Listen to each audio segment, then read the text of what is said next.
everyone, welcome to Viraj IAS Academy. Today we are again here back with editorial analysis of the Hindu.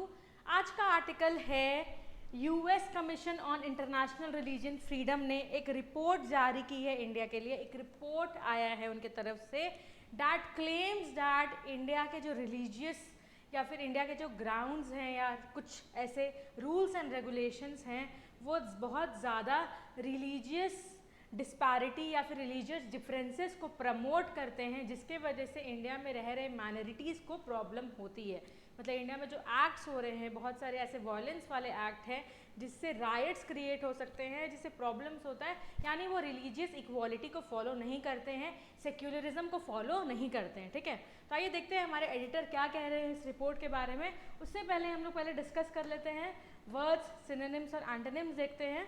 Okay, then we will be moving on with the article. ठीक है, सबसे पहले consecutive. Consecutive का मतलब क्या होता है? लगातार होना, वन आफ्टर अनदर. 2003, 2004, 2005 ये कंजिक्यूटिव ईयर्स हैं, मतलब ये ईयर एक के बाद एक लगातार आते हैं. ठीक है, happening one after another. Synonym क्या हो सकता है इसका? सक्सेसिव. सक्सेसिव ईयर्स, एक के बाद आने वाला. Following year, coming year, next year. ठीक है, एंटोनिम क्या हो जाएगा? अनकंजिक्यूटिव. कंजिक्यूटिव का उल्टा क्या? अनकंजिक्यूटिव, जो लगातार नहीं है. ठीक है, the consecutive are years of governance of the central improved our nation's equality and economic conditions. ठीक है, मतलब कंजिक्यूटिव ईयर ऑफ गवर्नेंस मतलब लगातार जो सेंट्रल में जो गवर्नमेंट रही है उसके रूल के वजह से. ठीक है, नेक्स्ट इज इंटरप्टेड. इंटरप्टेड का मतलब क्या हो जाएगा? ब्रेक लगाना. कोई चीज़ या तो लगातार हो सकती है या फिर ब्रेक हो सकता है, इंटरप्टेड हो सकती है. ठीक है, next word is outreach. Outreach का मतलब होता है किसी को कुछ ऐसा बोलना, एक्यूज करना, उसे गुस्सा दिलाना जिसकी वजह से उसे गुस्सा आए. ठीक है, कुछ ऐसा सुनकर जो कि शायद सही नहीं है.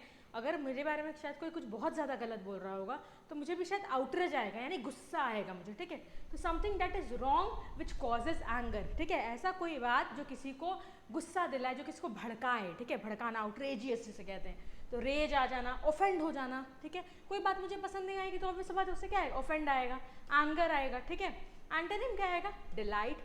या तो आप किसी की बात से बहुत गुस्से में आ जाएंगे या फिर आप बहुत डिलाइटेड हो जाएंगे, हैप्पी हो जाएंगे, खुश हो जाएंगे, काम हो जाएंगे, पैसिफाई हो जाएंगे. Okay, so outrage means what? Anger. Okay, the outrage of the public towards the new government is shown through their protest. मतलब वो अपना आउटरेज, वो अपना गुस्सा किसके तरफ दिखा रहे हैं? नए गवर्नमेंट की तरफ दिखा रहे हैं. किसके थ्रू दिखा रहे हैं? प्रोटेस्ट के थ्रू दिखा रहे हैं. बात समझ में आई? तो that is what is meant by outrage. Outrage का मतलब ही होता है किसी की तरफ गुस्सा दिखाना. Okay, next what is biased. Biased होने मतलब क्या होता है? किसी एक को फेवर करना, किसी भी एक इशू या किसी भी एक इंसान को फेवर करना. अगर कोई दो इंसान के बीच में अगर मैं किसी एक को फेवर करती हूँ, मैं किसी की तरफ बायस्ड हूँ, इसका मतलब मेरे डिसीजंस हमेशा क्या होंगे? उस इंसान के हित में होंगे. करेक्ट, तो वो फेवरेटिज्म हो जाएगा, पार्शियलिटी हो जाएगी. तो biased means was favouring one side और इशू ओवर अनदर. किसी एक को फेवर करते जाना. सिनोनिम क्या हो सकता है? फेवरेटिज्म. करेक्ट, फेवर करना. अनफेयरनेस.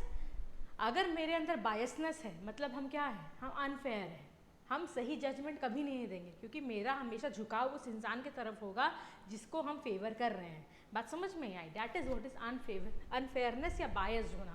तो एंटोनिम क्या होगा? इम्पार्शियल होना. या तो आप यहाँ पे क्या लिख सकते हो? पार्शियल. वो इंसान क्या है? पार्शियल है, या फिर वो क्या है? इम्पार्शियल है या अनबायस्ड है. Okay, the biased behaviour of teachers sometime creates problem for the students. कभी कभी कोई टीचर्स अगर बायस्ड हो जाती हैं किस बच्चों की तरफ, ठीक है, तो उनसे क्या होता है? उन स्टूडेंट्स में आपस में प्रॉब्लम क्रिएट हो जाता है. That is what is meant by biased. ठीक है, द बायस्ड फेवर्स और you can say the biased behaviour of teachers creates problem among students. ठीक है, ये एक एग्जाम्पल था. एलीग्स. एलीग्स आता है वर्ड एलिगेशन से. एलिगेशन लगाना मतलब किसी पे ब्लेम लगाना, एलिगेट करना. एलिगेशन, एलिगेशन मतलब किसी पे बदनामी करना है या यू कैन से किसी पे क्लेम करना लेकिन जिसका आपके पास कोई प्रूफ नहीं है. ठीक है, ही अलेग्ड हिम या ही वॉज एलिग्ड या फिर he had allegations of murder on him. He was alleged of murder. Okay, मतलब मुझे इसका कोई प्रूफ नहीं है मेरे पास, बट मुझे लगता है कि उसने ऐसा किया होगा. ठीक है, understood. The servant was alleged of stealing money from the almirah. उस चोर पर सिर्फ क्या लगा, या सॉरी उस सर्वेंट पर सिर्फ क्या लगा? सिर्फ एक एलिगेशन लगा, मेरे पास क्लेम नहीं है कि उसने चोरी की है, बट उस पर एलिगेशन लगाया जा रहा है, सिर्फ उस पर डाउट किया जा रहा है, उस पर क्लेम किया जा रहा है कि शायद उसने ऐसा किया हो, तो एक्यूज़ करना, उसे चार्ज करना, करेक्ट, ठीक है। एंटोनिम क्या हो जाएगा, डिनाई कर देना या ऑब्जेक्ट कर देना, ठीक है। अगर कोई ऐसा क्लेम एक्यूज़ कर रहा है तो उसे ऑब्जेक्ट कर देना कि नहीं ऐसा नहीं है, ठीक है। That is what is opposite of allegation. Allegation मतलब या तो उसे एलीग करना या फिर ऑब्जेक्ट करना, किसी इंसान के तरफ में खड़े हो जाना, बताना कि नहीं ऐसा नहीं हो सकता, okay. Next word is vilification. Vilification का मतलब होता है किसी को की बदनामी करना। विलिफिकेशन का मतलब ही होता है बदनाम करना, किसी को बदनाम करना मतलब डिफेम करना, उसके बारे में कुछ अनप्लीजेंट चीज़ें बोलकर, ठीक है, उसके इमेज को टार्निश करना, खराब करना, कुछ बुरी चीज़ें बोलकर, ठीक है। Like the opposition party keeps on vilifying the image of the one in central, ठीक है। तो जो अपोजिशन पार्टी होती है या द वन इन रूल कह सकते हो, the vilification done by opposition party is very much true, ये भी बोल सकते हो, मतलब जो बदनामी उन्होंने की है वो क्या है, सही है। तो विलिफिकेशन का मतलब ही क्या हो जाता है, बदनाम करना, किसी को विलिफाई करना, दैट इज मलाइन करना, कैल्यूमिनेट करना, ठीक है। अगर या तो आप किसी को बदनाम करेंगे या फिर आप उसे ऑनर करेंगे। ऑनर मतलब सम्मान देंगे, उसे फेवर करेंगे, उसके ग्लोरीफाई करेंगे उसे, ठीक है, उसके इमेज को और ऊंचा करेंगे, या तो आप उसे बदनाम करेंगे, ठीक है। So the opposition keeps on vilifying the image of the one in rule, ठीक है। अपोजिशन पार्टी हमेशा क्या करती है, जो भी राज कर रहे हैं, जो भी रूल में हैं, उनको हमेशा क्या करती है, विलिफाई करते जाती है। विलिफाई करने का मतलब अगेन क्या हो गया, उनको बदनाम करते जाते हैं। तो ये वर्ड आज याद रखेंगे, vilification, okay. Next word is surveillance. Surveillance का रखना मतलब केयरफुली वॉच करना, somebody who may have done something, किसी ने कुछ बुरा किया हो, किसी पे आपको शक हो, ठीक है, तो उस पर जैसे अगर किसी पुलिस को किसी पर शक होता है और वो उसके अगेंस्ट कोई प्रूफ जमा नहीं कर पाती है तो उसे सर्वेलेंस में डाल देती है। सर ये his phone is under surveillance, मतलब वो फ़ोन वॉच में है, उस पर देखा जा रहा है, उस पर नज़र रखा जा रहा है, ठीक है। तो नज़र रखना आप कह सकते हो, सर्वेलेंस मीन्स नज़र रखना, केयरफुली वॉचिंग समथिंग। तो वॉच करना, सस्पेक्ट करना, आप तभी किसी पे नज़र रखते हैं जब आपको उस पर शक होता है, सस्पेक्ट बन जाता है आपको, करेक्ट है। तो इसका एंटोनिम क्या होगा, या तो आप उसे शक करेंगे या फिर इग्नोर कर देंगे, नेग्लेक्ट कर देंगे, छोड़ देंगे, ठीक है, okay. Next word is burnishing.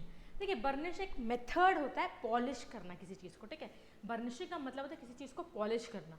तो जब हम अपने इमेज को इम्प्रूव करने के लिए, अपने रेप्यूटेशन को इम्प्रूव करने के लिए कुछ करते हैं, तब उसे हम कहते हैं इंग्लिश में बर्निशिंग। अपनी इमेज को इन्हांस या इम्प्रूव करना, अपनी रेप्यूटेशन को इन्हांस या फिर इम्प्रूव करना। तो सिनोनिम क्या हो जाएगा, इन्हांस करना, ग्लॉस करना, पॉलिश करना, ठीक है, अपने आप को, अपनी इमेज को इम्प्रूव करना। The government keeps on trying polishing its reputation, मतलब गवर्नमेंट जो जब भी जनरली अपने रूल में होती है वो क्या करती है कि पब्लिक के सामने मेरा इमेज बहुत अच्छा रहे, वो हमेशा पॉलिश करते रहती है, अपने इमेज को चमकाते रहती है कि उनका इमेज बहुत अच्छा रहे, हमेशा पब्लिक के नज़र में वो हमेशा बहुत अच्छी गवर्नेंस बन के रहे, ठीक है। एंटोनिम क्या हो जाता है, डल या डिमनेस, ठीक है। डल हो जाना, पॉलिश्ड कोई सरफेस होता है या फिर वो काफ़ी डिम होता है, काफ़ी डल होता है, ठीक है, क्लियर है। चलिए आइए अब रीड करते हैं आज का आर्टिकल, लेट्स सी क्या कह रहे हैं हमारे एडिटर साहब। For the fourth consecutive year, the government has expressed outrage and rejected the recommendations of the US Commission on International Religious Freedom's latest report. For the fourth consecutive years, मतलब चौथी बार लगातार, okay, 4 साल से लगातार government क्या कर रही है, गवर्नमेंट आउटरीच मतलब एंगर एक्सप्रेस किया है और रिजेक्ट किया है रिकमेंडेशंस, जो रिकमेंड किया गया, किसके द्वारा रिकमेंड किया गया, किसके द्वारा दिया गया या किसके द्वारा सजेस्ट किया गया। Recommendation mean suggestions of the US commission on international religious freedoms latest report. तो USCIRF ने एक रिपोर्ट जारी की है जिसके रिकमेंडेशंस को इंडिया या इंडियन गवर्नमेंट ने एक्सेप्ट नहीं किया है, उसके अगेंस्ट आउटरीच दिखाया है, एंगर दिखाया है। क्यों दिखाया है, calling it biased and motivated. तो गवर्नमेंट क्या कहती है कि इसकी जो रिपोर्ट आई है वो क्या है, बायस्ड और मोटिवेटेड है। बायस्ड मतलब अभी मैंने बताया था फेवर्ड है, ठीक है, पार्शियल रिपोर्ट है, और मोटिवेटेड है, मोटिवेटेड मतलब इनका अपना कोई इंटेंशन है, ठीक है। ये जो रिपोर्ट लेकर आए हैं इसमें छुपा हुआ इनका कोई अपना मोटिव है, कोई अपना इंटेंशन है, ठीक है। ये मोटिवेटेड है और बायस्ड है, ठीक है, फेवर्ड रिपोर्ट है, ये लीगल या सही रिपोर्ट नहीं है, ठीक है। In its report release on Monday, ये रिपोर्ट कब आई है, मंडे को आई है। द इंडिपेंडेंट कांग्रेशनल बॉडी, ये रिपोर्ट जो बॉडी है, कौन सी body, US commission on international religious freedom, that is USCIRF ने रिलीज किया, और ये बॉडी एक इंडिपेंडेंट बॉडी है, ठीक है। Has called for India to be designated a country of particular concern, उन्होंने इंडिया को एक नया यू कैन से टाइटल दिया है या डेजिग्नेट किया, डेजिग्नेट करना मतलब उसे एक पोजीशन दिया है, उसे एक टाइटल दिया है, उसे कहा है कंट्री ऑफ पर्टिकुलर कंसर्न, एक कंट्री जिसके बारे में चिंता करने की ज़रूरत है, country of particular concern, okay.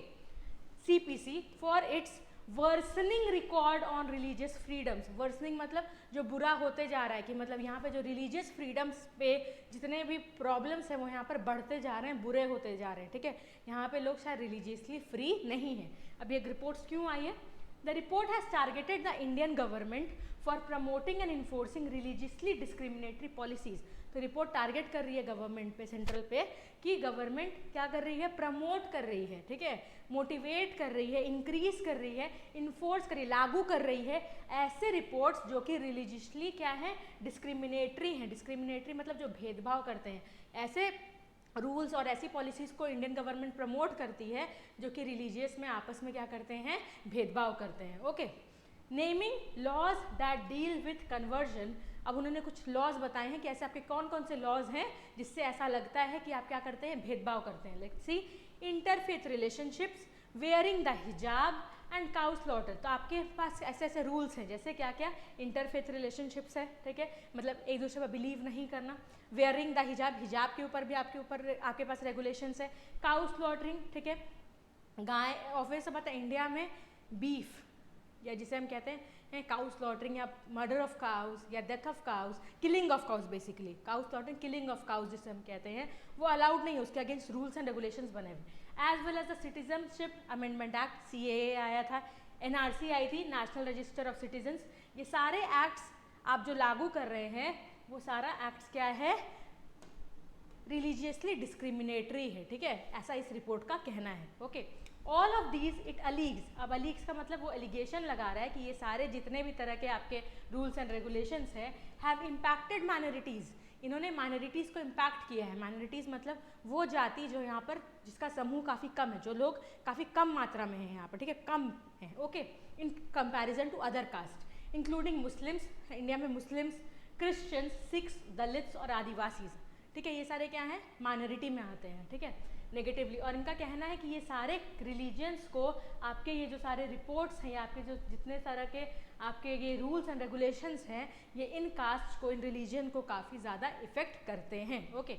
The USCIRF has also catalogued, अब USCIRF ने कैटलॉग किया मतलब लिस्ट किया है, ठीक है, कैटलॉग करने का मतलब लिस्ट किया है, एक्ट्स ऑफ वायलेंस, इन्होंने कहा है कि हम आपको लिस्ट करके बता सकते हैं आपके कुछ एक्ट्स, ठीक है, कि जिसमें वायलेंस रहा है, उसमें क्या क्या, and the vilification of minorities, vilification मतलब आपने माइनॉरिटीज़ की इमेज को, छवि को बर्बाद किया है, बदनाम किया है, and criticise the suppression of critical voices, और अगर कोई आवाज़ आपके अगेंस्ट उठाता है तो आप उसके आवाज़ को क्या करते हैं, दबा देते हैं, ठीक है, सप्रेशन, ठीक है, suppression of critical voices by intimidation that includes surveillance. अब आप ये सब इंटिमिडेट कैसे करते हैं, मतलब आप ये सब चीज़ कैसे करते हैं, आप सर्विलेंस करते हैं, आप उन लोगों पर नज़र रखना शुरू कर देते हैं, आप डिमोलिशन ऑफ प्रॉपर्टी करते हैं, आप उनकी प्रॉपर्टीज़ तोड़ देते हैं, उन्हें धमकाते हैं, ठीक है, डिटेंशंस, आप उन्हें जेल में डाल देते हैं, and the targeting of NGOs through laws, ठीक है, या फिर आप क्या करते हैं, NGOs को टारगेट करते हैं जो भी आपके अगेंस्ट खड़े होते हैं बाय फॉरेन डोनेशंस, ठीक है।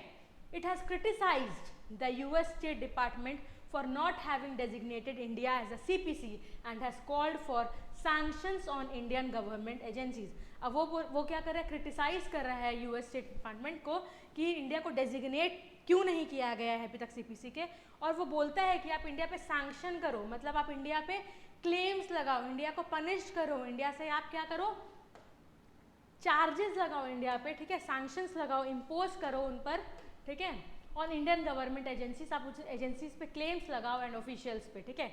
In only such sanction impose on India the US had in 2005 revoked prime minister Narendra Modi's US visa after a USCIRF recommendation on the 2002 Gujarat rights.